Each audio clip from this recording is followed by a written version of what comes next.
गरीब केशव बंजारा भया, बालिद भरी विचार, मन इच्छा पूर्ण करी, खुद कबीर केशव अवतार।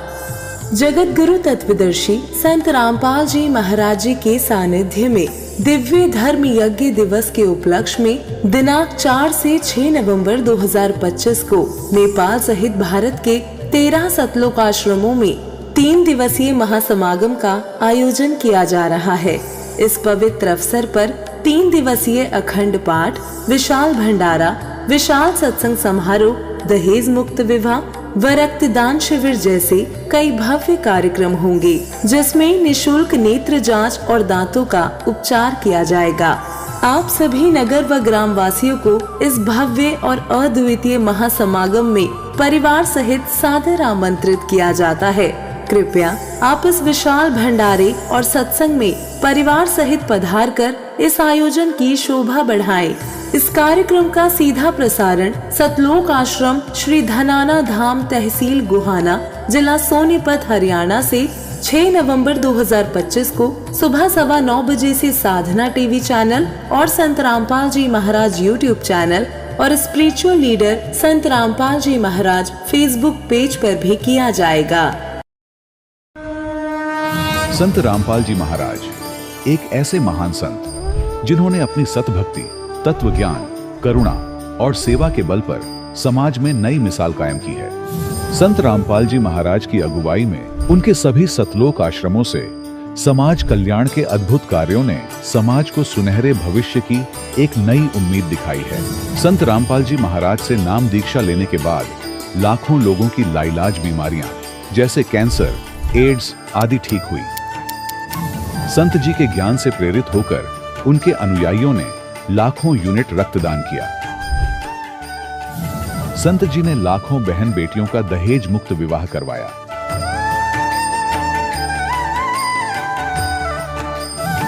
संत जी ने लाखों लोगों का नशा छुड़वाया, करोड़ों उजड़े परिवार बसे। संत जी के आश्रमों में समागम के दौरान निःशुल्क नेत्र चिकित्सा, दंत चिकित्सा प्रदान की जाती है। संत रामपाल जी महाराज द्वारा समय समय पर पर्यावरण संरक्षण के उद्देश्य से बड़े स्तर पर वृक्षारोपण किया जाता है। संत जी ने जरूरतमंदों को तत्काल राहत पहुंचाने के लिए एम्बुलेंस सेवा शुरू की। संत जी अपने अनुयायियों को देहदान के लिए प्रेरित करते हैं, जिससे मानवता की सेवा और चिकित्सा क्षेत्र में सुधार हो सके। संत रामपाल जी महाराज के सभी आश्रमों में हर रोज निशुल्क भंडारा आयोजित किया जाता है, जहां हर वर्ग, हर जाति और हर धर्म के लोग एक साथ बैठकर भोजन करते हैं।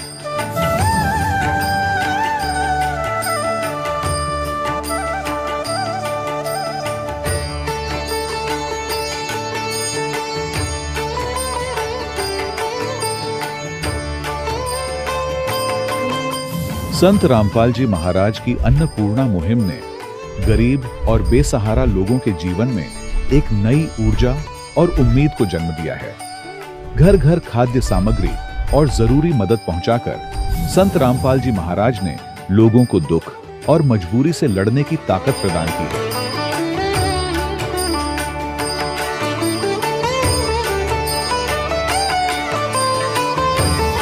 संत रामपाल जी महाराज द्वारा गरीब लोगों के लिए घर बनवाने का अद्भुत कार्य एक ऐसी मिसाल कायम कर रहा है जो सदियों सदियों संत जी की उदारता और दया भावना के तौर पर जाना जाएगा।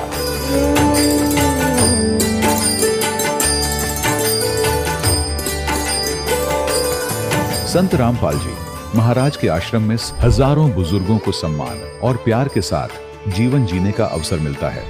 उनके खाने, रहने और स्वास्थ्य की पूरी जिम्मेदारी संत रामपाल जी महाराज उठाते हैं। अनाथ बच्चों के लिए संत रामपाल जी महाराज के सभी आश्रम किसी वरदान से कम नहीं।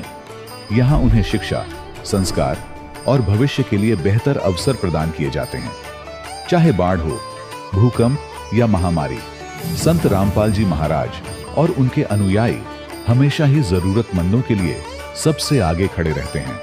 कोविड महामारी के दौरान संत रामपाल जी महाराज के आश्रमों से करोड़ों लोगों के लिए भोजन, दवाइयां और जीवन रक्षक सामग्रियां उपलब्ध कराई गई। चाहे गरीब की मदद हो या किसी शोषित और पीड़ित वर्ग के हक और सम्मान की लड़ाई संत रामपाल जी महाराज ने हमेशा ही उनकी दबी आवाज को सरकारों तक पहुंचाया है और उन्हें उचित न्याय दिलवाने में अहम भूमिका अदा की है। समाज में आध्यात्मिक और सामाजिक मूल्यों के प्रति जागरूकता लाने में संत रामपाल जी महाराज हर कदम पर मानवता के सच्चे सेवक साबित हुए हैं। संत रामपाल जी महाराज का जीवन हमें सिखाता है कि सच्ची सेवा वही है जो निस्वार्थ भाव से की जाए। आइए हम भी इस महान सेवा के कार्य में इस महान संत से जुड़ें और संत रामपाल जी महाराज से नाम दीक्षा लेकर अपने जीवन को धन्य बनाएं।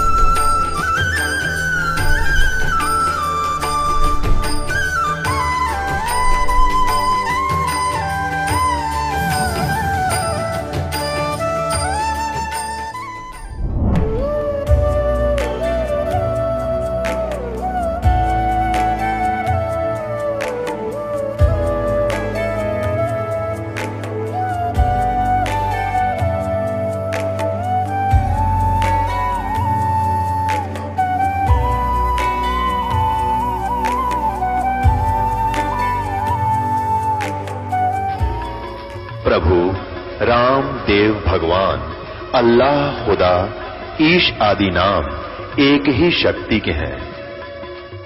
वो कैसा है, कहां है, कैसे मिलता है, किसने देखा है? ये प्रश्नवाचक चिन्ह पूर्ण रूप से हटाने के लिए अवश्य सुनिए जगत गुरु तत्वदर्शी संत रामपाल जी महाराज के अमृत वचन सर्व पवित्र धर्मों के पवित्र शास्त्रों के आधार पर। सत साहिब दर्शकों, ये कहानी मधेपुरा बिहार के रहने वाले उदय जी की, जो सालों से अनेक भक्ति साधनाओं में लगे रहे, लेकिन जीवन में सुख शांति की कोई झलक नहीं दिखी।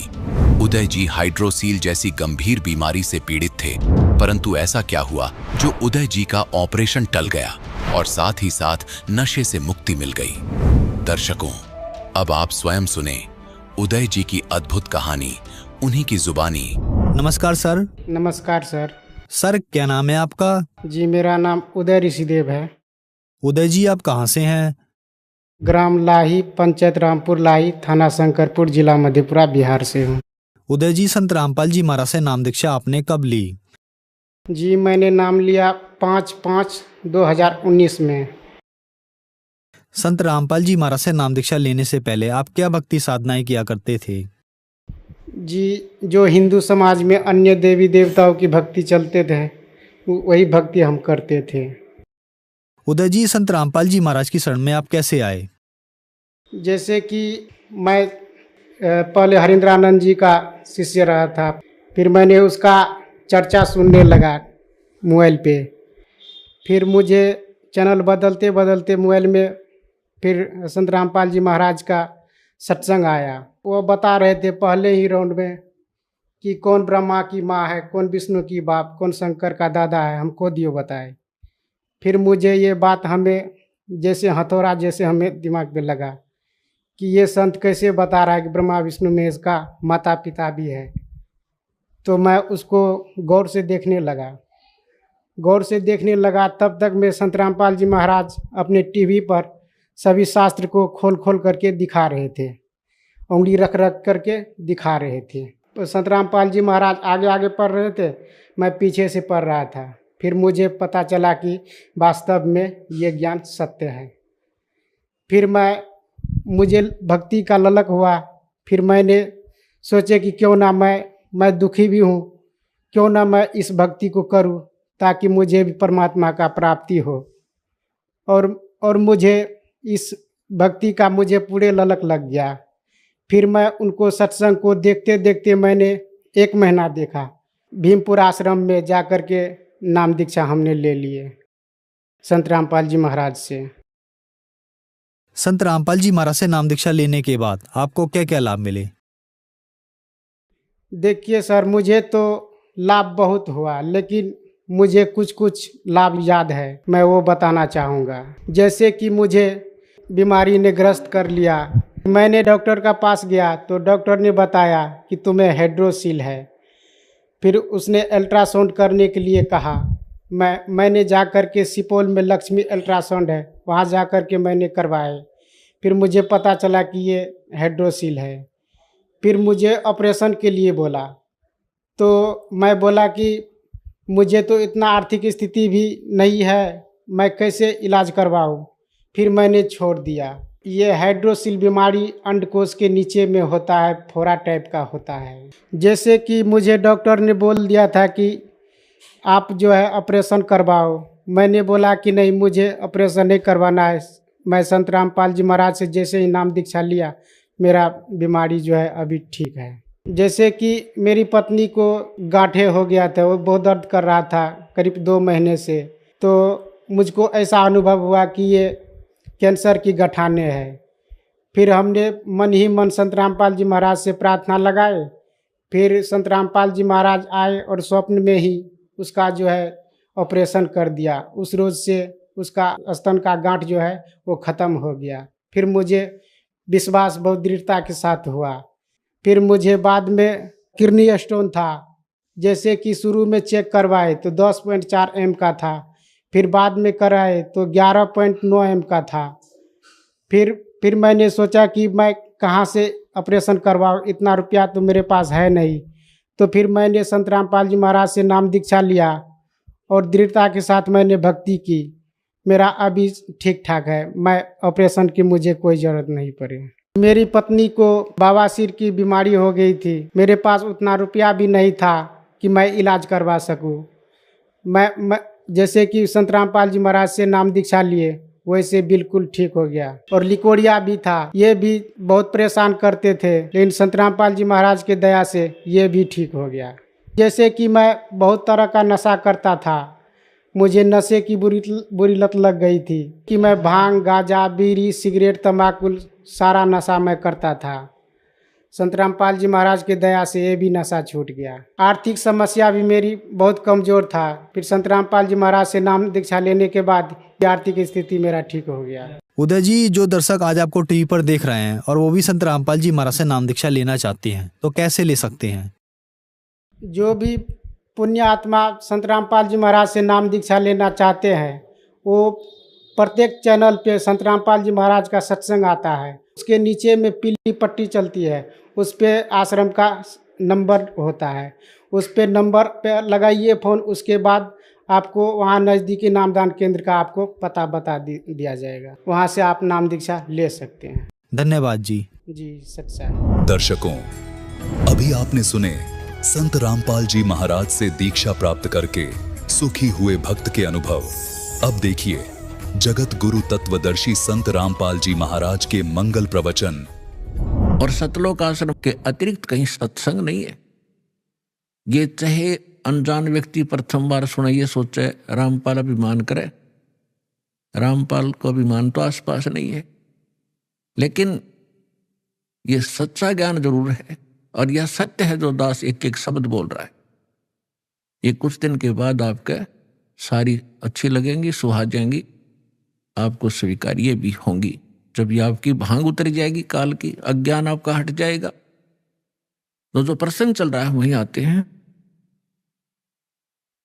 कि वो परमात्मा सतलोक में रहता है, वहां से चलकर आता है। अच्छी आत्माओं को, जो दृढ़ भक्त होते हैं, उनको मिलते हैं तो क्या करते हैं? उनको तत्व ज्ञान से परिचित कराते हैं, अपने से परिचित कराते हैं और सचखंड सतलोक लेकर जाते हैं। फिर उनको वापस छोड़ देते हैं ताकि ये मेरे गवाह बने। अपना आत्माओं वेद बताते हैं, भगवान ऐसी लीला करता है। और जिनको परमात्मा मिले उन महापुरुषों ने यही बताया है कि भगवान ऐसी लीला करते हैं। और वो परमात्मा है कौन जिसको हम पहचान सकें कि भगवान कौन है? तो जिन महापुरुषों के दास ने शुभ नाम अभी आपको गिनाए थे, उनमें से इन महापुरुषों ने सभी ने परमात्मा की गवाही दी है, एफिडेविट दिया है।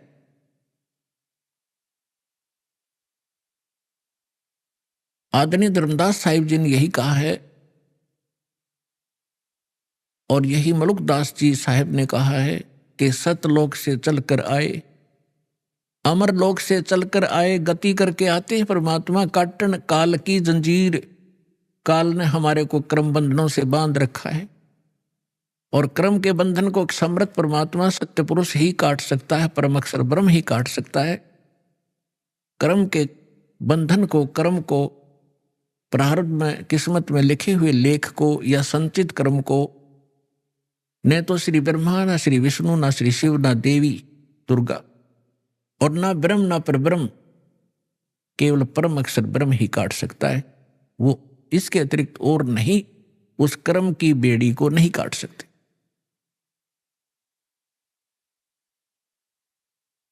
तो सभी महापुरुषों ने बताया है। अजब नगर में ले गए, गरीबदास जी कहते हैं अजब नगर में ले गए। नगर, नगर का अर्थ क्या है? क्या प्रकाश प्रकाश होता है? सब जानते हैं नगर में क्या होता है। वहां सारे महल होते हैं, मनुष्य होते हैं, बाजार होते हैं, सब कुछ होता है। अजब नगर में ले गए हमको सतगुरु आने। सतगुरु, गरीबदास जी सतगुरु कह रहे हैं, वो परमेश्वर थे। जल के बिंब अगाध गति हम सूते चादर ताने। हमको परमात्मा आकर लेकर गए अजब नगर में, बहुत ही अनोखे शहर में ले गए, सतलोक में। और वहां जाने के बाद हमें पता चला सारी कहानी का, हम कौन कौन हैं, कहां फंसे हैं और यहां वापस कैसे आ सकते हैं अपने लोक को। अब उस ज्ञान से परिचित होकर के गरीबदास जी कहते हैं हम तो अब निश्चिंत हो गए, हमें सतगुरु मिल गए। सतगुरु मिल गए तो सत्संग भी मिलेगा, सत्संग के साथ साथ भक्ति विधि मिलेगी जिससे हम वहां जा सकते। तो गरीबदास जी कहते हैं हम तो भी चादर तान के सोगे, कति बेफिक्र होगे, हमारा मोक्ष निश्चित है। तो पुण्यात्माओं, आज इस दास से जो दीक्षित होते जा रहे हैं वो चादर तान के सो जाना, आपका मोक्ष निश्चित है।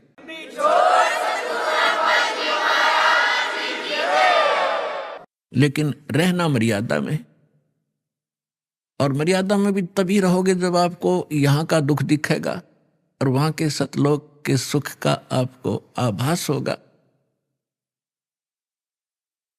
और फिर धीरे धीरे कैसा समाज बनेगा, या माया की जो दौड़ है या आग लगी हर एक के अंतःकरण में, या शांत होएगी।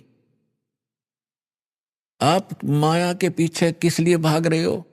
बड़ी कोठी बनाऊंगा, गांव नगर में मेरी शोभा होगी, फिर लड़का लड़की ब्याहूंगा, खूब बैंड बाजे बजवाऊंगा, तू तू तू तू तू करवा के, और खूब दान दूंगा, लोग देखेंगे बड़ा दान करा भाई इसने। तो ये दोनों बीमारी आपका समझ में आ जाएंगी कि आज तू बेटी ब्याह रहा है या बेटे का ब्याह कर रहा है और कल मृत्यु होगी, फिर कहाँ गए तेरे वो तू तू तू तू टक्कर मार कर रोएगा। तो पुण्यात्माओं, यह सच्चाई है। आज तक को बताने वाला दृढ़ता से सामने आ नहीं सका। ये सारे नकली हैं, ये केवल वही बातें करते हैं जो समाज में अच्छी लगे।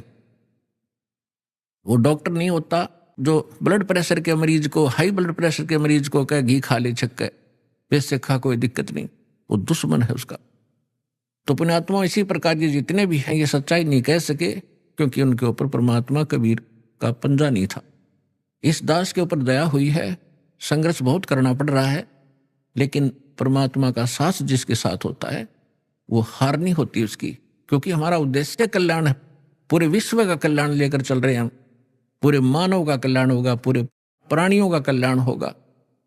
क्योंकि जैसे आज ये परमात्मा की वाणी है, इसमें इतनी शक्ति है जो स्वयं परमेश्वर ने आके बोली है। उसके बाद फिर गरीबदास जी के माध्यम से जो वाणी बुलवाई उन्होंने वही वाणी एचडी दे दी, और उस वाणी को फिर दास बोल रहा है। यानी अधिकारी के द्वारा जो वाणी बोली जाती है उसका असर होता है। पहले भी आपको बहुत बार सुनाया है, जैसे एक राजा की पत्नी एक शिष्य थी संत की। राजा इसका विरोधी था, कि ये गुरु बनाने की आवश्यकता नहीं होती, राम राम घर बैठ के कर ले। तो राजा के इस भ्रम को निवारण के लिए संत ने एक थोड़ा सा एक फार्मूला अपनाया था। राजा गया उस संत के आश्रम में अपनी पत्नी के साथ कि महाराज क्या गुरु बनाना जरूरी होता है क्या? क्यों मूर्ख बनाते हो जनता को? भगवान घर बैठ बजर सकते हैं, कोई भी कर ले राम राम, कितना राम नाम ले ले। तो संत जी ने सोचा ये राजा है, यहाँ नाराज घना हो जाएगा। जब मैंने कुछ उल्ट सुल्ट जवाब दे दिया तो उसको कहा, राजन मुझे अपनी भक्ति का समय हो गया है, इसमें काफी समय लगेगा, मैं आपका प्रश्न का उत्तर दूंगा, मैं कभी घर आऊंगा आपके, वहां दे दूंगा, वहां कभी आपको विस्तार से समझाऊंगा, तब समझ में आएगी। राजा बोला ठीक है। दिन निश्चित हुआ, राजा बैठ गया सिंहासन पर जच के, संत के लिए आसन लगवा दिया। आने की इंतजार थी कि कब आएंगे संत, अभी आने वाले हैं। सामने सैनिक बॉडीगार्ड खड़े थे, वजीर खड़े थे, कुछ बैठे थे। जब संत पहुंचे वहां पर और वहां उपस्थित सभी सैनिक जो खड़े थे उनको कहा संत ने कि ए सैनिकों, ए सिपाहियों, इस व्यक्ति को अरेस्ट करो। राजा की तरफ संकेत किया। अब वो सिपाही सोच रहे थे ये मंदबुद्धि व्यक्ति क्या बकवास कर रहा है। उस संत ने दूसरी बार फिर कहा, तीसरी बार फिर कहा, लेकिन कोई टस से मस नहीं हुआ। राजा ने सोचा इसका दिमाग खराब हो गया इस संत का, ये मेरा राज हथियाना चाहता है। राजा ने कहा कि इसको अरेस्ट करो, सैनिकों को। यही शब्द उसने बोले, यही वो संत बोल रहा था। राजा के कहते ही उस संत को 4-5 सिपाहियों ने आके जकड़ लिया। अगले आदेश की इंतजार थी, अब इसका करें क्या। तब संत ने कहा कि हे राजन, तुम घर आए व्यक्ति का ये ऐसा ही सलूक करते हो क्या? राजा ने कहा कि आप क्या कर रहे थे? कि मैं आपके प्रश्न का उत्तर दे रहा था कि आपका प्रश्न ये था, क्या हम खुद भक्ति नहीं कर सकते? गुरु की क्या आवश्यकता है? राजा ने कहा ये खाक उत्तर दिया तेने। बकवास करने लग गया कि नहीं सुनो जानते, मुझे छुड़वाओ पहले। राजा ने कहा छोड़ दो, न छोड़ दिए। कि जिस प्रकार जो शब्द मैंने बोला कि इसको अरेस्ट करो, ये टस से मस नहीं हुआ आपके सैनिक, और आपने वही शब्द एक बार कहा था, मुझे 4 ने पकड़ लिया आकर के। तो आपके वचन में शक्ति है, आपके बोलते ही ये क्रियावान हो गए। और वो शक्ति जो आप वाली है वो राजनीति वाली मेरे पास नहीं है। मेरे पास शक्ति है अध्यात्म की। ठीक इसी प्रकार जो वचन मैं बोलूंगा, परमात्मा की शक्ति सब पर कार्यवान हो जाएगी, और आप कहते रहना उसका कोई असर नहीं होगा। इसी से आप समझ लेना।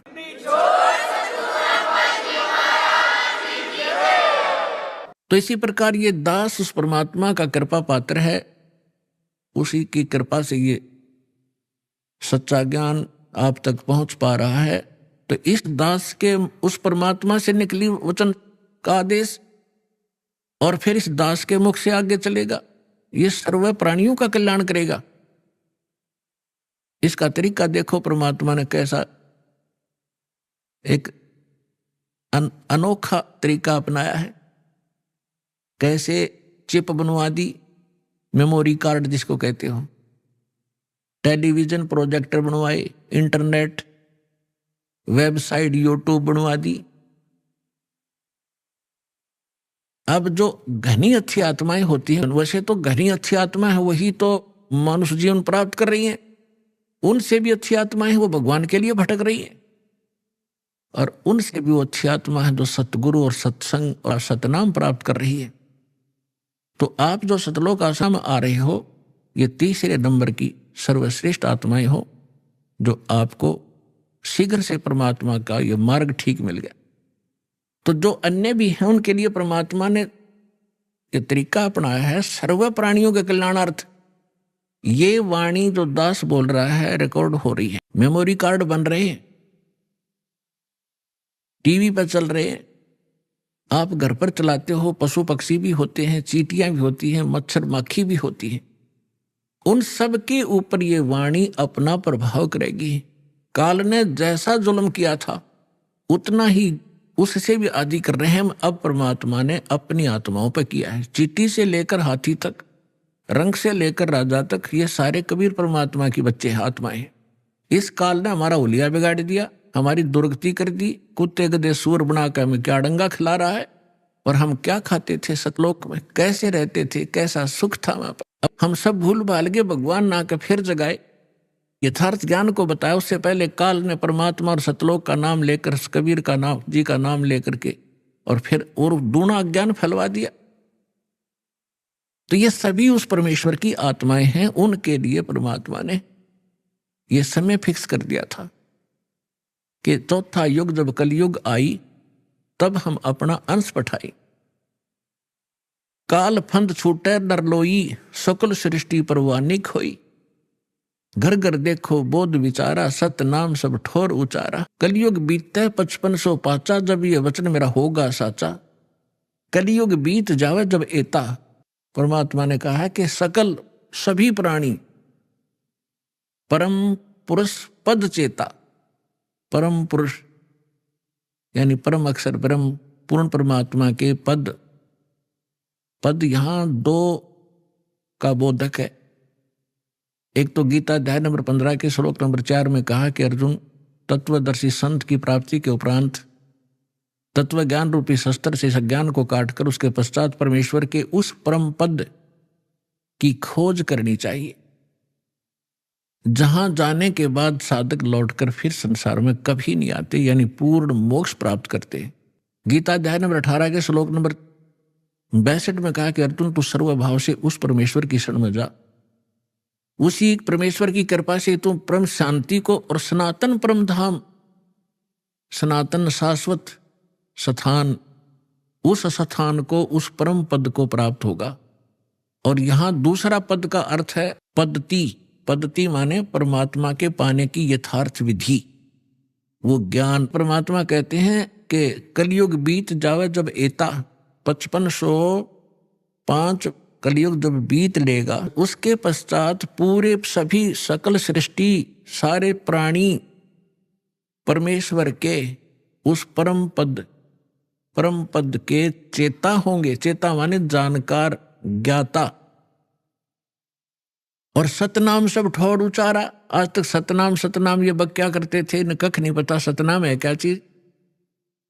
सतनाम 2 अक्षर का मंत्र है, जिसमें एक ओम है, एक तत् है। ये मूल मंत्र है जो दास आपको देता है। जैसे इन कमलों में बैठे जितने भी देवता हैं, ये अधिकारी हैं यहाँ के। तो हम अपने लोग को तभी जा सकते हैं जब हम यहाँ सब के नो ड्यू सर्टिफिकेट ले लेंगे, क्लियरेंस मिलेगी। हम इनके ऋणी हैं, तभी हम यहाँ बांध रखे इन्होंने। तो प्रथम जो मंत्र आपको दिया जाता है 7 नाम का है। ये पहले 5 नाम का शुरू किया था परमेश्वर ने, धीरे धीरे आने वालों ने वो खत्म कर दिया, वो वैसे और नाम सेलेक्ट कर लिए। तो ये मूल मंत्र है। ये प्रथम मंत्र भी मूल मंत्र है, और सतनाम भी मूल मंत्र है, और सार नाम ये मूल मंत्र है। मूल मंत्र का अर्थ है, अब जैसे हम विष्णु जी के 1000 नाम बना रखे, सहस्रनामा, और शंकर भगवान के बहुत से मंत्र बना रखे हम, जिनका जाप किया करते थे लोक वेद के आधार से। उनसे कोई लाभ होने वाला नहीं था। जैसे भैंसे को भैंसा करते रहे, ओ भैंसा राम, भैंसा साहब, वो कतई नहीं सुनेगा। एक बार न्यू कर दे हुर्र, वो न्यू देखेगा। वो उसका मूल मंत्र है, उस भैंसे का वो विवश है उसके। तो ये मंत्र ये हमारे तक पहुंचे नहीं दिए। ज्ञानियों ने अपने लोक वेद दंत कथा सुना के वो मंत्र देते रहे, ओम नमः शिवाय, ओम नमः भगवते वासुदेवाय, इस तरह अटपट करते रहे। या ओम सतनाम, ओंकार, रंकार, ये अटपट, ये कोई मंत्र है? ये है वो मूल मंत्र। इसी प्रकार ये सतनाम है, ये भी मूल मंत्र है। इनसे प्रभाव ज्यादा पड़ता है, एकदम सतर्क हो जाते हैं और तुरंत ही हमारी तरफ आकर्षित होते हैं ये शक्तियां। और तीसरा मंत्र है, वो तो अनमोल मंत्र है, सारनाम जिसे कहते हैं। इसकी तो आज तक छींट भी नहीं लगने दी थी परमात्मा ने। जितने भी महापुरुष हुए हैं सबको परमात्मा ने सतर्क कर दिया था, सारा ज्ञान समझा के कि हमारा और काल का एक संघर्ष चल रहा है। जब 5505 वर्ष बीत जाएंगे कलयुग की, उससे पहले इसको डिस्क्लोज नहीं करना। धर्मदास साहिब जी से कहा था, धर्मदास मेरी लाख दुहाई, ये सार शब्द और ये मूल ज्ञान तो दास साहब को बता रहे, ये है मूल ज्ञान। 33 अरब ज्ञान हम भाखा, 33 अरब वाणी बोली और मूल ज्ञान हमने गुप्ती रखा। ये है मूल ज्ञान जो दास को दिया है।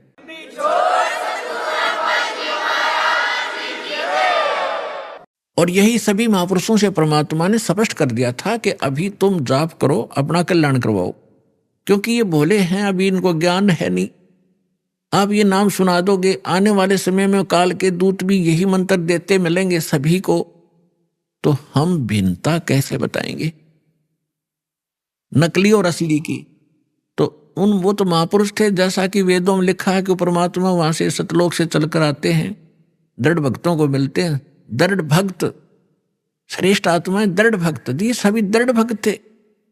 इन्होंने आगे जुबान नहीं खोली किसी को ये मंत्र बता दूं। उदाहरण के लिए, जैसे आप भाई बाले वाली एक जन्म साखी है, जिसको पूरा सिख धर्म एक विशेष आदर और विशेष प्रमाणित ग्रंथ मानते हैं कि बाला और मर्दाना के साथ गुरु नानक देव साहिब जी की जो वार्ता हुई वो सारी ज्यों की त्यों लिपिबद्ध है। उसमें एक समुद्र की साखी आती है, यानी समुद्र का प्रकरण है कि बाला और मर्दाना ने गुरु नानक देव जी से कहा था कि गुरुदेव हमने श्रीलंका नहीं देखी, वो दिखाओ। आंखें खोली, आंखें बंद की तो समुद्र के किनारे खड़े हो गए। समुद्र पर के जाके परली पार जाना था श्रीलंका में। तो नानक साहिब जी ने कहा कि तुम वाहिगुरु वाहिगुरु करते हुए मेरे पीछे पीछे आ जाओ। इस समुद्र पर ऐसे चलने लगे जैसे थल पर चलते हैं, जमीन पर। उसी समय नानक साहिब जी ने उस सतनाम का उच्चारण शुरू कर दिया, 2 अक्षर का, और उस मर्दाने ने वह नकल कर ली कि हम तो वाहिगुरु वाहिगुरु जप रहे हैं और गुरु जी 2 नाम का जाप अलग से है, वो जाप कर रहे हैं। उसने जो ही वो मंत्र जाप करना शुरू किया 2 अक्षर का, मर्दाने ने जो नानक साहिब जी जब करते हुए जा रहे थे वो समुद्र में डूबने लग गया। तब नानक साहिब जी ने कहा कि मर्दाना, गुरु की नकल नहीं करनी चाहिए, बहुत हानि हो जाती है। जो मैं कहूं ऐसे करो, तुम्हारा इसी में कल्याण है। तो इतना डर गए फिर वही वाहे गुरु कहने लग गया। तो उसी तरह फिर चलने लगा समुद्र के जल पर जैसे थल पर चलते। तो ये एक समझण की बात है पुण्यात्माओं। उन महापुरुषों को सख्त हिदायत थी परमात्मा की कि इसको किसी को बताना नहीं। और ये झटका देना भी जरूरी था, क्योंकि नानक देव साहिब जी ने एक प्राण संग्रह नामक ग्रंथ बनाया था, शिवनाभ राजा के पास वो सुरक्षित रखा था। उसमें इस नाम का पूरा डिस्क्लोज था, पूरा लिखा हुआ था। तो उनको मालूम था कि ये फिर वाणी वाणी पढ़ेंगे मेरी लिखी हुई, कोई इसका जाप ना कर ले और ये डिस्क्लोज ना हो जाए, सार्वजनिक ना हो जाए, जिस कारण से झटका दिया। उसके बाद सिख समाज उस कथा को पढ़कर इतना घबरा गया, इतना चिंतित हो गया, इतना सतर्क हो गया कि ये नाम की तहत गुरु ग्रंथ साहिब में भी नहीं आना चाहिए। कोई गलती से सिख बच्चा पढ़ जाप ना कर ले, गुरु के वचन की अवहेलना ना हो जाए और हानि ना हो जाए, जैसे मर्दाना डूब गया होता। तो पुण्यात्माओं, ये संतों के खेल होते हैं। गुरु नानक जी जाप कर रहे हैं उसी मंत्र का 2 अक्षर का, और मर्दाने को मना कर दिया क्योंकि परमात्मा का आदेश था। और जो विधि ये संत बताकर गए हैं, जैसे गरीबदास जी, धर्मदास जी, नानक साहिब जी और ये जितने भी महापुरुष, ये परमात्मा से परिचित हुए। इन्होंने जो वाणी बोली ये परमात्मा की वाणी के तुल्य ही असर करती है। तो पूरे सिख समाज में वाणी का पाठ, भंडारे आदि उसी समय शुरू कर दिए। वाहेगुरु वाहेगुरु जाप करते हैं। Who is Waheguru? वाहेगुरु कौन है? इसके विषय में गरीबदास साहिब ने कहा कि झांकी वेख कबीर की, नानक कीती वाह, और वह सिक्खा के गल पड़ी कौन छुटावे था। नानक साहब को परमात्मा मिले थे जिंदा महात्मा के रूप में जब वो बेई नदी में स्नान करने प्रतिदिन जाते थे, सुल्तानपुर शहर के पास, जहां वो एक राजा के यहाँ नौकरी करते थे मोदी खाने की। तो वहां नानक साहब जी ने बेई नदी में डुबकी लगाई स्नान करने के लिए, तो वहां से अदृश्य कर दिया, अंतर्धान कर दिया, और कहीं और सुरक्षित ले जाकर के उनका शरीर रख दिया, आत्मा को निकाल कर सतलोक लेकर गए। वहां जाकर देखा कि जो बाबा जी नीचे से आया था ये खुद भगवान है, जो महात्मा नीचे से आए थे खुद अमर पुरुष है, सतपुरुष है, ये अकाल पुरुष है। और वहां जाकर देखा कि सिंहासन के ऊपर जहां परमात्मा का सिंहासन है वहां उनका अन्य रूप था, अन्य तेज था शरीर में, करोड़ सूर्य मिला दे करोड़ चंद्रमा से। तो नानक साहब जी ने सोचा कि ये जो तख्त पर बैठा है ये है रब, अमर पुरुष, और ये नीचे से जो जिंदा महात्मा आए हैं ये कोई यहाँ के नौकर होंगे। इतने में क्या देखा कि जिंदा महात्मा के रूप में परमात्मा नीचे से गए थे, वो अपने ही दूसरे स्वरूप पर जो सिंहासन पर तेजों में शरीर, उसमें प्रकाश निकल रहा था, करोड़ सूर्य मिला दे करोड़ चंद्रमा ऐसा एक रोम में, उस पर चौवर करने लगे। थोड़ी देर के बाद क्या होता है कि वो सिंहासन वाले रूप उठे, नीचे से गए महात्मा के रूप में परमात्मा अनंत कोट ब्रह्मांड के सिंहासन पर विराजमान हुए। देखते ही देखते जो तेजों में शरीर था वो जिंदा महात्मा वाले रूप में समा गया, और जिंदा महात्मा ही उस अनंत कोटि ब्रह्मांड के सिंहासन पर, संचालक के सिंहासन पर विराजमान थे। चौर अपने आप को हो रहा था। तब परमात्मा ने कहा कि प्यारी आत्मा, तुम्हारे लिए मैं भटक रहा हूं, और तुम्हें जिस उद्देश्य के लिए भेजा था भूल गए थे। आप रामकृष्ण के पुजारी बन गए, क्योंकि गुरु नानक देव जी हिंदू धर्म में जन्मे थे, श्री कालूराम मेहता खत्री के घर पे, और एक ब्रजलाल पांडे से वो गीता पढ़ा करते थे, विष्णु जी को सर्वश्रेष्ठ परमात्मा मानकर पूजा किया करते थे। तब परमात्मा ने उनको ब्रह्मा विष्णु महेश की सतीथि बताई, अपना सामर्थ्य दिखाया, और कहा कि मैं नीचे रहता हूं, अब वर्तमान में प्रचार करने गया हुआ हूं सच्चे ज्ञान का, और काशी के अंदर में धानक रूप में, जुलाहे रूप में रहता हूं, और सतनाम बिना मोक्ष नहीं हो सकता। आपको सतनाम दूंगा, वहां आ जाना। इस प्रोसीजर में 3 दिन बीत गए, सारा ब्रह्मांड दिखाए, ब्रह्मा विष्णु महेश के लोक दिखाए। उधर से नानक साहब जी को मृत जान लिया गया था, और सब चिंतित थे। तीसरे दिन उसी बेई नदी पर नानक जी फिर खड़े थे। राजा की नौकरी त्यागी, नवाब की, और प्रथम उदासी की, काशी की। जब वहां एक तो वहां देखा सतलोक के अंदर झांकी परमात्मा की, क्यों हो, ये तो वही बाबा नीचे से आते खुद भगवान है, वाहे गुरु, क्योंकि ज्ञान सुनाया था परमात्मा ने उनको बहुत गना कि वाह गुरु। तो गरीबदास जी ने कहा है कि झांकी वे कबीर की, झांकी माने नजारा सतलोक का। जैसे आप 26 जनवरी पर अपने देखते हो या हरियाणा की प्रांत की झांकी, या राजस्थान प्रांत की झांकी, या महाराष्ट्र प्रांत की झांकी। झांकी मीन वहां जो कुछ भी प्रोग्रेसिव वस्तु होती हैं, कोई डैम होता है या ऐतिहासिक मंदिर होते हैं, उनके एक मॉडल बना करके सुंदर उसमें रखे जाते हैं कि इस प्रांत में ऐसा विकास चल रहा है, और ऐसे यहाँ कोई धार्मिक स्थल है या कोई कारखाने हैं, वो दिखाई जाती है। वो झांकी यानी कौन से की झांकी बढ़िया लगी, वो फर्स्ट सेकंड भी होती है। तो यहाँ गरीबदास जी कहते हैं झांकी वे कबीर की, सतलोक का नजारा देखा, अनन्न कीती वाह वाह वाह गुरु वाह वाह, ये तो भगवान ने थे। और वह सिक्खा के गल प्रीब कौन छुटावे था। अब वाहे गुरु कौन है, यही अमर पुरुष ही है। वाहे गुरु, वाह गुरु कौन थे। जैसे आदरणीय रामानंद जी को परमात्मा मिले थे, सचखंड लेकर गए थे, फिर वापस छोड़ा था। वो 5 वर्ष की लीला कर रहे थे परमात्मा, 5 वर्ष की आयु दिखा रहे थे, 104 वर्ष के वृद्ध रामानंद जी ब्राह्मण पंडित विद्वान वेदों और गीता के माने जाते थे। तब उसने कहा था कि तुम साहेब, तुम संत हो, तुम सतगुरु, तुम हंस, और गरीब दास तेरे रूप बिना और न दूजा अंश। तुम स्वामी मैं बाल बुद्धि, ओहे तुम मालिक हो, मेरा ज्ञान तो एक बालक जैसा था। तुम स्वामी मैं बाल बुद्धि, कर्म भ्रम की ओर नाश। रामानंद जी कह रहे हैं, गरीबदास जी परमात्मा से प्राप्त ज्ञान को तुलसीदास जी की तरह अपनी छाप लगा के बता रहे। गरीबदास निज ब्रह्म तुम, निज ब्रह्म माने वास्तविक परमात्मा आप हो। मुझे हो गया दृढ़ विश्वास, दोहू ठोड़ है एक, तू भया एक से दो। गरीबदास हम कारणे तुम आए हो मगजो, वहां से चल कर आए हो।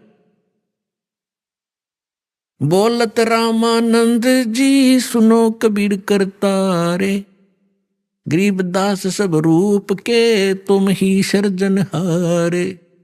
तो इसी प्रकार नानक साहिब जी ने देखा, जब पहुंचे ना वहां काशी के अंदर, जब वापस पहुंचे पृथ्वी पर खोजने लगे, इस ज्ञान की चर्चा करते चले, उसका जवाब कहीं नहीं मिला उनको कि ब्रह्मा विष्णु महेश से भी ऊपर कोई शक्ति है। तो जब वहां पहुंचे, परमात्मा ने वहां प्रचार कर रखा था। परमात्मा के ज्ञान से परिचित जो रामानंद जी के आश्रम में भगत मिले, उन्होंने 1 मिनट में सारी कथा सुना दी सचखंड सतलोक की। तो नानक साहिब जी ने कहा था कि हे परमात्मा, कहते फाई सूरत मुलुक की वेश, ए ठगवाड़ा ठगी देश, खरासी आना बहुता बार लोग धानक रूप रहा करता। तेरा एक नाम तारे संसार, ओए होए। नानक साहिब जी ने कहा कि तेरा एक नाम, यो सतनाम तारे संसार में, ए हो आस, ए हो आधार। इसी आस में मैं आपके पास आया हूं, मेरा और कोई आधार रहा नहीं आपके ज्ञान से।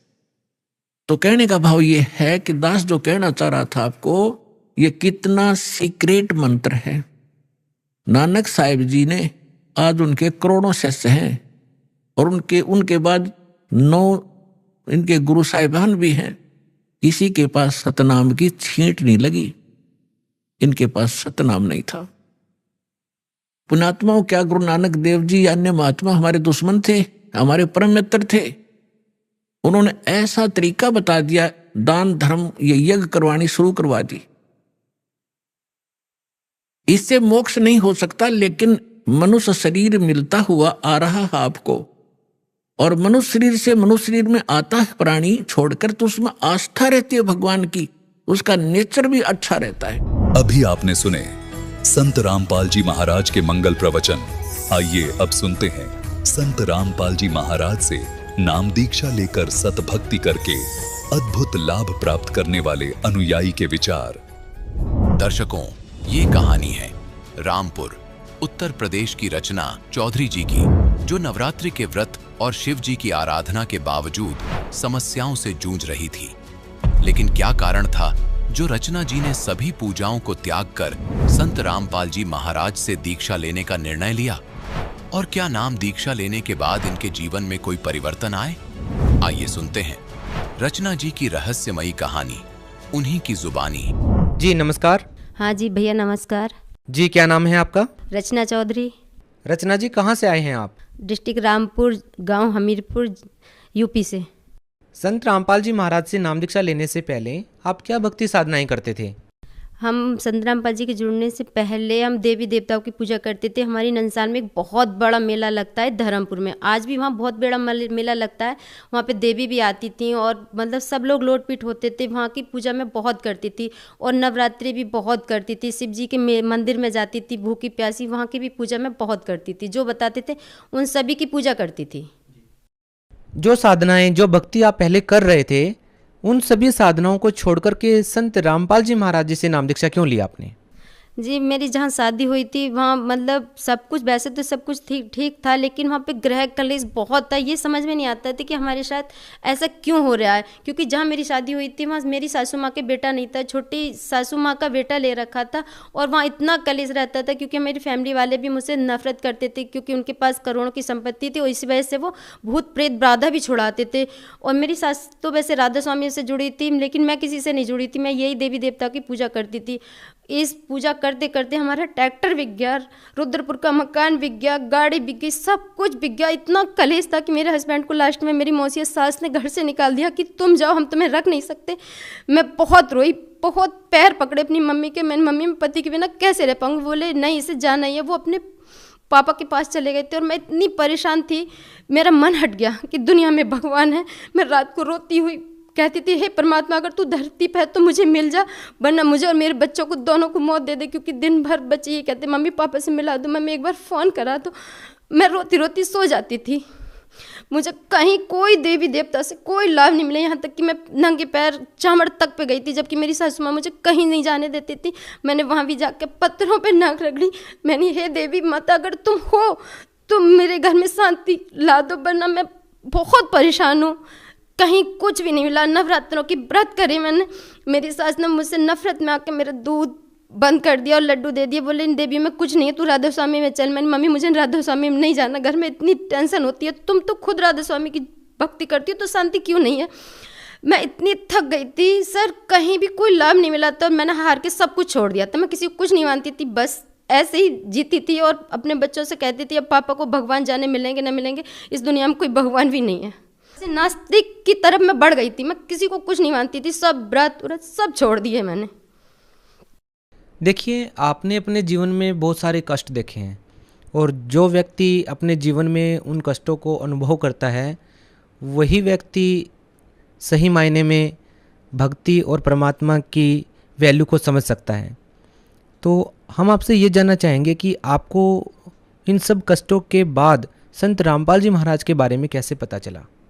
हमारी गाय बीमार हुई थी, हमारी सासू माँ ने फ़ोन कराए थे। पड़ोस के गांव में संत रामपाल जी महाराज के भक्त हैं, लेकिन वो डॉक्टर थे। मैंने उन्हें फ़ोन करा था कि हमारी गाय को देखने आ जाओ, इसे पता नहीं क्या हो गया। जब मैंने डॉक्टर को फ़ोन करा था वो आया था। वैसे वो हमें जानता था, सारी स्थिति हमारे घर के बारे में जानता था। और वो मुझसे एक बार बोला आप भी इस ज्ञान गंगा पुस्तक को पढ़ो, एक संत रामपाल जी का शिष्य हूँ मैं।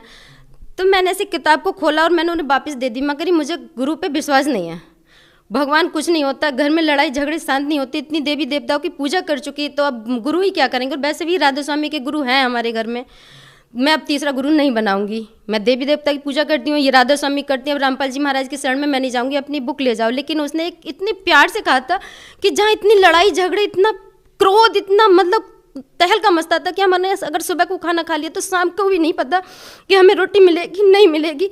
तो मैंने कहा इतना प्यार भर इतने उससे कह रहे ले लेता हूँ क्या जाता है। मैंने किताब ले ली और रात को भी मैंने जब उठाई और मैंने कहा अगर भगवान तुम सच में भगवान हो, धरती पाए हुए हो, तो इस किताब से मुझे मिल जाना और ये ज्ञान अगर सच्चा है तो मेरे अंदर समा जाना, वरना मैं इस किताब के साथ ही मुझे कहीं भी भगवान की चाहत थी नहीं। मैं जब किताब खोला, किताब खोल के मैं ऐसे चेक करी थी, उसमें आई थी सृष्टि रचना।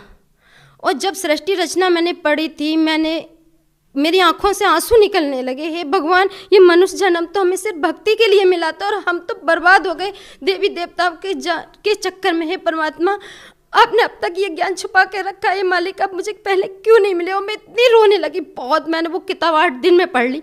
मैं काम निपटाती उस किताब में चली जाती। मेरी सास कहने लगी क्या किस चीज़ में लगी रहती है, ना तू काम करती है ना कुछ। मैंने कहा मम्मी आप भी इस किताब को पढ़ो, इसमें तो राधा स्वामी, धन धन सदगुरु, जितने भी गुरु हैं सब के बारे में लिखा हुआ है कि शास्त्र अनुकूल भक्ति करो तभी हमें लाभ मिलेंगे।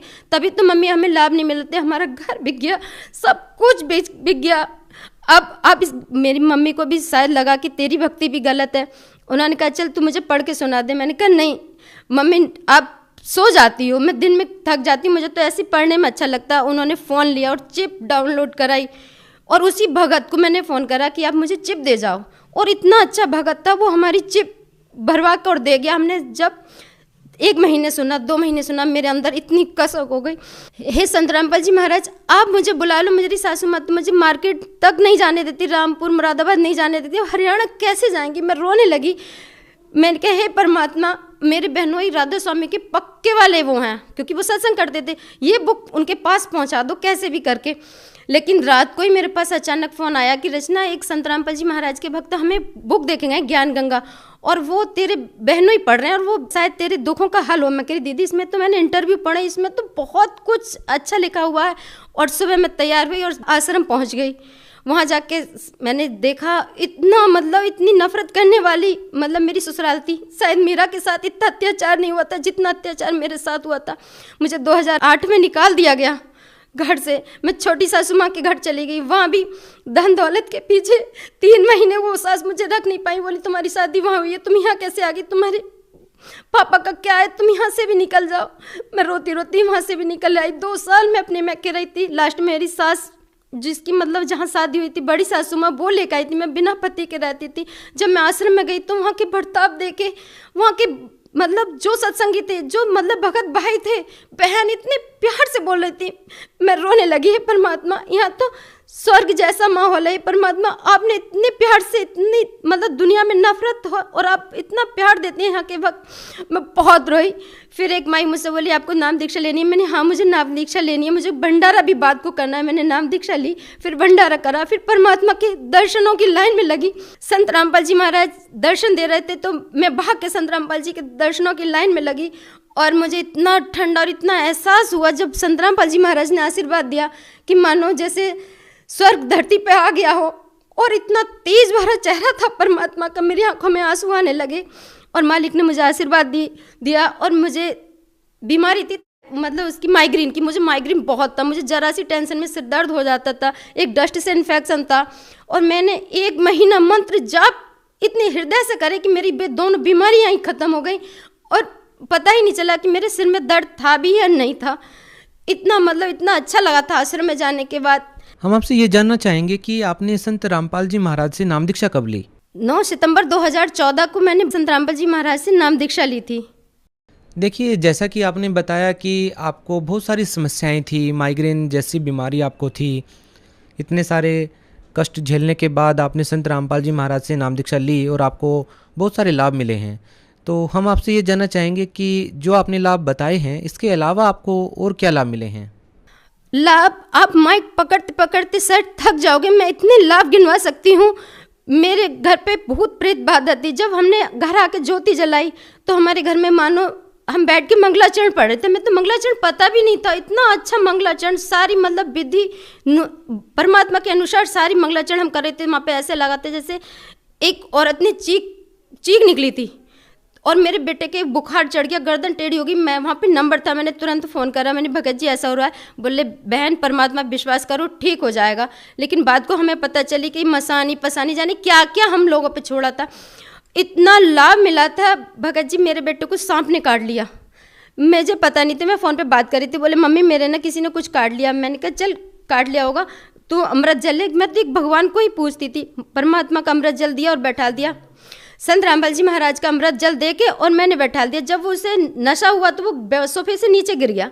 मैंने कहा बेटा गिर कैसे गया? फिर मैंने फ़ोन करा, मम्मी जल्दी आ जाओ, पता नहीं इस बेटे को क्या हो रहा है। तो उन्होंने देखा तो उसके 2 दांत गड़े हुए थे हाथ पे।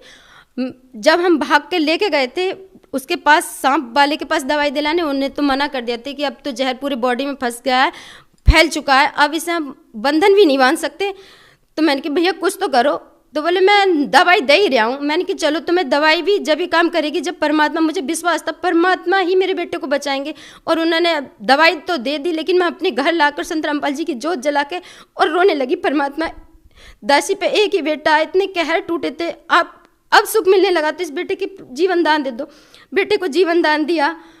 पति को कोरोना हो गया था, बिल्कुल डॉक्टर ने घर भेज दिया था। कोई रिश्तेदार हमारे घर नहीं आता था, सब आना बंद कर गए। इतनी परेशान थी, रो रही थी मैं, बहुत तड़प रही थी। पति गिर गए, एक बार नहाने जा रहे थे तो मैंने कहा अब कुछ नहीं बचा, परमात्मा ही आपको ठीक करेंगे, आगे आपकी मर्जी। वो समझ तो गए थे कि ये संत रामपाल जी महाराज ही हैं जो हमारे घर से इतना कलेश होता था और आज शांति से हम जीवन जी रहे हैं। उन्होंने ऑनलाइन नाम दीक्षा ली। दीक्षा लेने के 24 घंटे बाद मेरे पति को ऐसा लगा जैसे शरीर में से कुछ निकल गया हो और मतलब बोले अब तो मैं ठीक हो गया। और जो एक घुट पानी नहीं पी रहे थे उन्होंने नमक की रोटी चाय से खाई थी।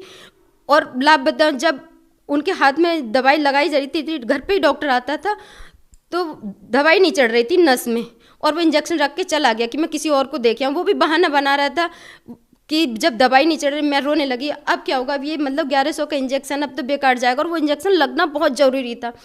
मेरे पति अपने गाड़ी स्टार्ट करके डॉक्टर के पास गए, गांव के पास ही, लेकिन उस टाइम सब डरते थे। डॉक्टर ने कहा, उनके लगा दिया नस में कि आप घर जाके लगवा लेना। घर आए तो मैं रोने लगी, डॉक्टर भी परेशान हो गया, वो भी परेशान हो गए, लेकिन इंजेक्शन नहीं चढ़े। मैंने कहा, ये परमात्मा, शाम हो गई, सुबह से इंजेक्शन रखा, ये बंदी छोड़, दया करो। मेरी आंखों में आंसू आ गए, मैं खाट पे बैठ गई सिर पकड़ के। परमात्मा मुझे ऐसे लगे जैसे सफ़ेद कपड़ों में आए और मुझसे मना कर रहे हैं कि इंजेक्शन को मना कर दे। संत रामपाल जी महाराज सफ़ेद कपड़ों में आए और ये कहते इंजेक्शन को मना कर दे। मैंने उससे कहा था डॉक्टर से, भैया ये इंजेक्शन सुबह का रखा हुआ था, अगर नहीं चढ़ रहा तो रहने दो। बोले सुबह का रखा हुआ, ये तो काला पड़ गया, ये तो नस काट देता, ये तो बहुत शुक्र हुआ जो ये इंजेक्शन हम नहीं लगा पाए। और मैंने 100 शुक्र मनाए, बिना इंजेक्शन के, बिना दवाई के मैं सारी दवाई उठा के डस्टबिन में डाल आई कि अब परमात्मा हमें कोई दवाई नहीं खानी। जब एक नाम मात्र से अमृत जल की शीशी देते हैं परमात्मा, उससे मेरे पति ठीक हो गए। तब दवाइयों का ही बेकार क्या फ़ायदा लेना, मेरे पति ठीक हो गए। संत रामपाल जी महाराज से नाम दीक्षा लेने के बाद आपको और क्या लाभ मिले? संत रामपाल जी महाराज से मुझे जीवन दान मिला। जब मैं घर पे रह रही थी, मैं टॉयलेट करने गई थी तो मुझे बहुत सारा पस आया। मैंने अपने भगत जी से बोला कि मुझे कोई बीमारी हो गई, और वो मुझे लेके मुरादाबाद गए, और मैं ऐसे ही नॉर्मल तरीके से ही चली गई, हाथ जोड़ के परमात्मा के, परमात्मा मुझे इन चीज़ों से बहुत नफरत होती है, बहुत घृणा आती है, ऐसी बीमारी मुझे मत लगाना। और जब हमारा अल्ट्रासाउंड हुआ था, डॉक्टर ने कहा था इनका अल्ट्रासाउंड करो। अल्ट्रासाउंड करते ही डॉक्टर ताज्जुब हो गया, क्योंकि ये पथरी मेरे ऑपरेशन के बाद डॉक्टर ने निकाली थी, लेकिन डॉक्टर भी ताज्जुब मान गया था, क्योंकि मैं ज्ञान गंगा अपने साथ लेके गई थी ऑपरेशन में, और अस्पताल में मैंने 2 पुस्तक निकाली थी ज्ञान गंगा की। और वो डॉक्टर कहता है ये बोल कैसे रही है, ये सेवा कैसे कर सकती है, इतनी तगड़ी मतलब पथरी निकली थी मेरे अंदर। सब अस्पताल वाले भी ताज्जुब थे। 3.5 घंटे में मेरा ऑपरेशन हुआ था, और 9 टाँकों का मेरा ऑपरेशन था। ये लाभ तो मुझे जीवन दान दिया था, क्योंकि मैं घर जोत जला के संत रामपाल जी महाराज से प्रार्थना कर गई थी, परमात्मा मुझे जीवन दान और दे दो। मुझे भक्ति के लिए जीवन दान चाहिए, मुझे किसी लिए नहीं चाहिए, क्योंकि मैं परमात्मा से बहुत विश्वास करती थी, संत रामपाल जी महाराज पे इतना विश्वास करती थी। और वहीं अस्पताल में उन्होंने, मेरी मम्मी ने भी नाम ले रखा था संत रामपाल जी महाराज से, उन्हें साक्षात दर्शन दिए थे। ऑपरेशन थिएटर के बाहर एकदम परमात्मा प्रकट हुए, और मम्मी ने दंडवत करा। लेकिन मेरी ससुराल वाले तो कह रहे थे ये क्या कर रही हैं, लेकिन मेरी मम्मी को विश्वास था और मुझे विश्वास था।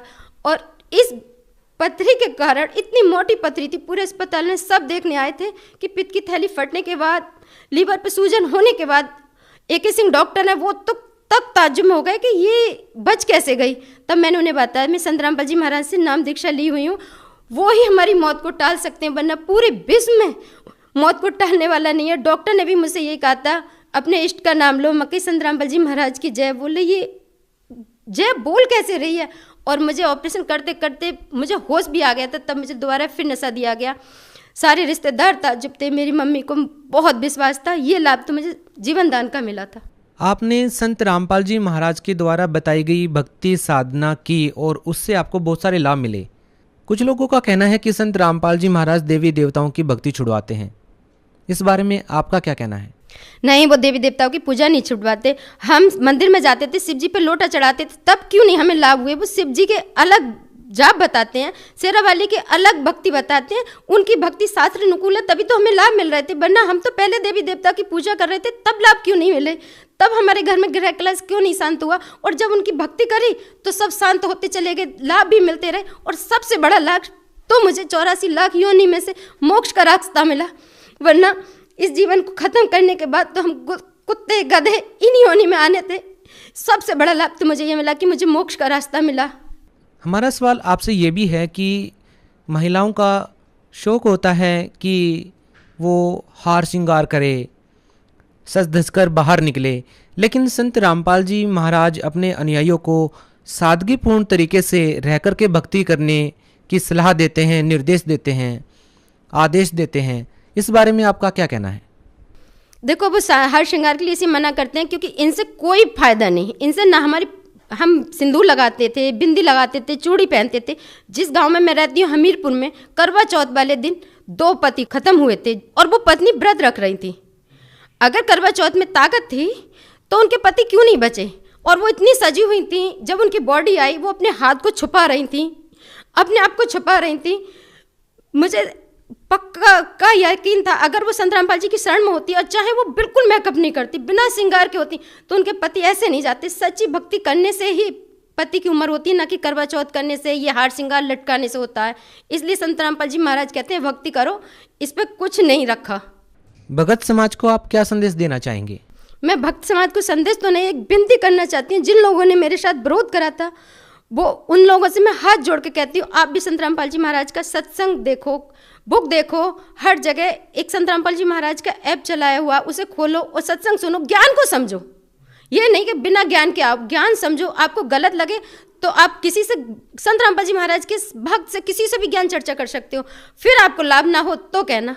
और यही कहती हूँ, यही मनुष्य जन्म बचा लो, वरना मनुष्य जन्म मिलने वाला नहीं है। ये मनुष्य जन्म बहुत मुश्किल से मिलता है। जो व्यक्ति संत रामपाल जी महाराज जी से जुड़ना चाहते हैं, वो संत रामपाल जी महाराज से नाम दीक्षा कैसे ले सकते हैं? संत रामपाल जी महाराज से अब तो हर जिले में सेंटर खुले हुए हैं। किसी से भी फेसबुक पे, व्हाट्सएप पे संत रामपाल जी महाराज का ऐप है, वो डाउनलोड करो और सत्संग सुनो। कहीं भी नाम, बहुत आसानी से नाम दीक्षा मिल जाती है। अब तो हर जिले में संत रामपाल जी महाराज के सेंटर खोले हुए हैं। जी, बहुत बहुत धन्यवाद सत साहिब।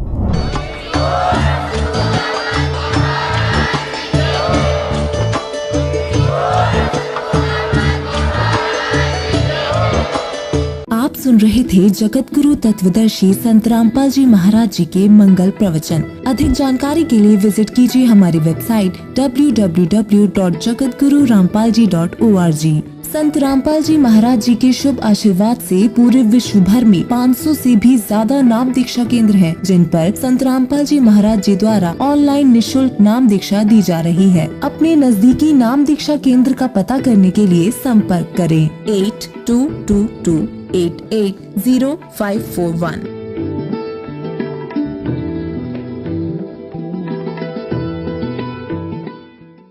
गरीब केशव बंजारा भया, बालद भरी विचार, मन इच्छा पूर्ण करी, खुद कबीर केशव अवतार। जगत गुरु तत्वदर्शी संत रामपाल जी महाराज जी के सानिध्य में दिव्य धर्म यज्ञ दिवस के उपलक्ष्य में दिनांक 4 से 6 नवंबर 2025 को नेपाल सहित भारत के 13 सतलोक आश्रमों में 3 दिवसीय महासमागम का आयोजन किया जा रहा है। इस पवित्र अवसर पर 3 दिवसीय अखंड पाठ, विशाल भंडारा, विशाल सत्संग समारोह, दहेज मुक्त विवाह व रक्तदान शिविर जैसे कई भव्य कार्यक्रम होंगे, जिसमें निशुल्क नेत्र जांच और दांतों का उपचार किया जाएगा।